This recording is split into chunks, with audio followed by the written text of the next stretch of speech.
খনির নিচে কনভেয়ার বেল্টে জড়িয়ে মৃত্যু হলো শ্রমিকের। মৃত শ্রমিকের নাম কানাইলাল ঘোষ, বয়স আনুমানিক 48 বছর। ঘটনায় চরম শোকের ছায়া নেমে এসেছে পরিবারে। স্থানীয় সূত্রে জানা যায়, চলতি মাসে তিনি তার মেয়ের বিয়ের দিন ঠিক করেছিলেন। হঠাৎ করে এরকম ঘটনা ঘটায় শোকে ভেঙে পড়েছে পরিবার। মঙ্গলবার ঘটনাটি ঘটে ইসিএলের ঝাঁঝরা এমআইসি কলিয়ারিতে। ক্ষতিপূরণ চাকরির দাবিতে দেহ রেখে বিক্ষোভ সহকর্মীদের। অন্যান্য দিনের মতো এই দিন কানাইবাবুর খনির নিচে সহকর্মীদের সাথে কাজ করছিলেন। আচমকা কনভেয়ার বেল্টের মধ্যে পড়ে যান তিনি। বেল্টে জড়িয়ে যাওয়ায় ঘটনাস্থলে মৃত্যু হয় তার। দুর্ঘটনায় তার বাঁ হাতটি বিচ্ছিন্ন হয়ে যায় শরীর থেকে। জানা যায়, কানাইবাবু এমআইসি কলিয়ারিতে কাজ করলেও থাকতেন শ্যামসুন্দরপুর গ্রামে। খনির নিচে থেকে দেহটি উপরে ওঠানোর পর কলিয়ারি চত্বরে শুরু হয় বিক্ষোভ। কর্তৃপক্ষের গাফিলতিতে এই দুর্ঘটনা বলে দাবি করেন ঝাঁঝরা ইউনিটের সিএমএসআই কর্পোরেট ওয়েলফেয়ার কমিটির সদস্য রঞ্জিত মুখার্জি। তিনি বলেন, সুরক্ষার ব্যাপারে গুরুত্ব দেয় না কর্তৃপক্ষ। ফলে কলিয়ারিতে ঘটনায় কম করে 2-3 জন শ্রমিকের মৃত্যু হচ্ছে প্রতি বছর। দুর্ঘটনার তদন্ত দোষী অধিকারীদের চিহ্নিত করে শাস্তির পাশাপাশি মৃত শ্রমিকের পরিবারের ক্ষতিপূরণ ও পরিবারের একজনকে চাকরিতে নিয়োগের দাবি জানানো হবে বলে জানান তিনি। যদিও এই ঘটনায় ঘটনাস্থলে আসা কলিয়ারির পার্সোনাল ম্যানেজার পি মাধুরী ক্যামেরা দেখে পালিয়ে বাঁচেন। ক্যামেরার সামনে তিনি মুখ খুলতে চাননি। লাউদুয়া থেকে অজিত মিশ্রা, রিপোর্ট নিউজে।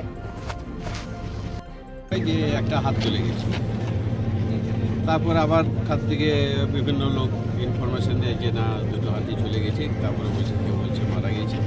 তারপরে খবরটা পাই যে মারা গিয়েছে।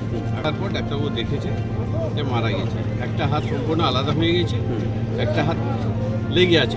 এর মধ্যে কি কলিয়ারি কর্তৃপক্ষের কোনো সুরক্ষার গাফিলতি দেখছেন আপনারা? গাফিলতি অবশ্যই থাকতেও পারে, আবার কোথাও ভুলভ্রান্তিও থাকতে পারে। গাফিলতি না এটাও বলবো না, আর আছে এখন সেটা তো এই মুহূর্তে বলা মুশকিল। আপনারা কি দাবি রাখছেন? আমরা যেগুলো কোম্পানির যে আমাদের যে দাবিগুলো কম্পেনসেশন যেগুলো আছে, এগুলো তো মোটামুটি সব জায়গাতে চাকরি আছে, বিভিন্ন যে দাবি দাবাগুলো আছে সেগুলো সব ফুলফিল করতে হবে।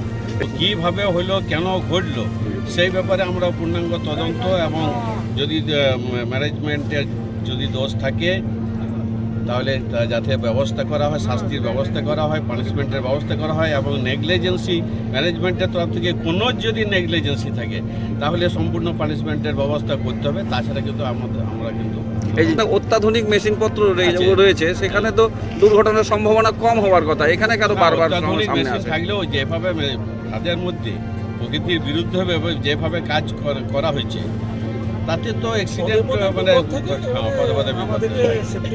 সেফটির সাথে কাজ করতে মানুষকে খুবই সতর্কভাবে কাজ করতে হবে, এবং সেফটি টকেরও ব্যবস্থা আছে।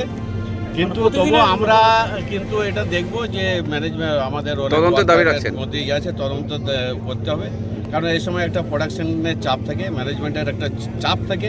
এই চাপটা এখানে কোনো কাজ করেছে কিনা তার কারণে যদি কিছু ঘটে থাকে সেক্ষেত্রে তো আমরা ছেড়ে কথা বলবো না।